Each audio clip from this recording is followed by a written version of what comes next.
Foi sancionado ontem a lei do cyberbullying, que, além de apresentar novas formas de proteção à criança e adolescente, também apresenta novos tipos penais, de crimes, inclusive, que acontecem nas redes sociais no mundo virtual.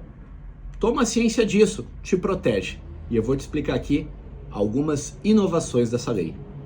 Ele tipifica o bullying no artigo 146A. Vamos ler. Intimidar sistematicamente, individualmente ou em grupo, mediante violência física ou psicológica, uma ou mais pessoas, de modo intencional e repetitivo, sem motivação evidente, por meio de atos de intimidação, humilhação ou discriminação, ou de ações verbais, morais, sexuais, sociais, psicológicas, físicas, materiais e virtuais. Aí, nota a questão, ele diz, multa se a conduta não constituir crime mais grave. Quer dizer, se houver um delito mais pesado, aquele delito puxa o delito de bullying. Mas presta atenção no parágrafo único. O parágrafo único diz que, se a conduta é realizada por meio da rede de computadores, de rede social, de aplicativos, de jogos online ou de qualquer outro meio ou ambiente digital ou transmitida em tempo real, a pena vai de 2 anos a 4 anos e multa, se a conduta não constituir crime mais grave. Nota que, inclusive, ele já tirou da competência dos juizados especiais criminais, que são penas de até 2 anos. Ele começa de 2 a 4. Ele considera esse delito grave, quer dizer, esse delito não vai ter a possibilidade de transação penal. E ele delimita que, se o bullying ocorre nas redes sociais, o crime fica mais pesado. Finalmente, delimitado, e vamos ver se vai conseguir botar um limite nesse tipo. A Lei 8.072, a Lei dos Crimes Hediondos, incluindo mais 3 condutas no artigo 7º. O artigo 7º define o que são crimes hediondos. E ele diz que também, e aí faz a inclusão de induzimento, instigação ou auxílio ao suicídio ou à automutilação realizado por meio da rede de computadores, redes sociais ou transmitidos em tempo real. Quer dizer, a partir de agora, aquele induzimento se mata, que nós já vimos casos, infelizmente, que acontecem, também está como crime hediondo, além do sequestro e cárcere privado cometido contra menor de 18 anos, que já estava no Código Penal, e tráfico de pessoas cometidas contra criança e adolescente.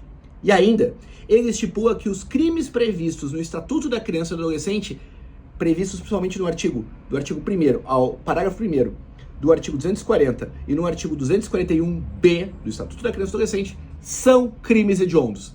Quer dizer, ele tornou mais gravosa as condutas, sem alterar o tipo penal do Estatuto da Criança e do Adolescente, dizendo que a partir de agora são crimes hediondos que também não são passíveis de fiança. Também foram alterados, incluídos, quer dizer, nos artigos 240 e 247 do ECA, novas condutas. No 240, que é produzir, reproduzir, dirigir, fotografar, filmar ou registrar por qualquer meio cena de sexo explícito com crianças, envolvendo criança ou adolescente, ele incluiu também algumas condutas, que está no parágrafo 1º, que diz que incorre nas mesmas penas quem agencia, facilita, recruta, coage ou de qualquer forma intermedia a participação da criança ou adolescente nas referidas cenas do artigo caput.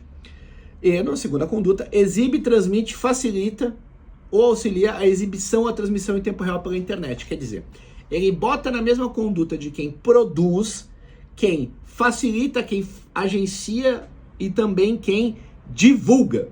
Uma discussão que tinha muito na legislação era o seguinte: o tipo penal era muito fechado, era só para quem produzia. Agora ele expandiu. E no artigo 247 ele está incluindo também, que diz o seguinte, que o parágrafo 1º, que diz que incorre nas mesmas penas quem exibe ou transmite a imagem ou vídeo ou corrente de vídeo de criança e adolescente envolvido em ato infracional ou outro ato ilícito que seja atribuído, de forma a permitir sua identificação.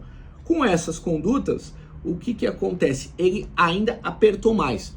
Agora, nesse tipo de caso, não tem muita fuga. Se comprovar que você, além de ter filmado, ou se não filmou, se você levou a criança, se você instigou, se você conduziu a criança, ou se você reproduziu na internet, você também é responsabilizado pelo mesmo artigo. E eu quis deixar para o final outras 2 alterações muito importantes. A primeira é qualificar no delito de homicídio do artigo 121 com uma pena de até 2/3 se o crime for praticado dentro de instituição básica de educação básica pública ou privada, quer dizer, aqueles ataques nas escolas. O governo está tentando reprimir uma conduta que já teve alguns casos parecidos, e infelizmente você já viu. E também protege na questão da instigação ao suicídio, que é o artigo 122 do Código Penal, cujo é crime você instigar alguém a se matar. Ele diz que a pena aplica-se agora ao dobro se o autor é líder, coordenador ou administrador de grupos, comunidade ou rede virtual.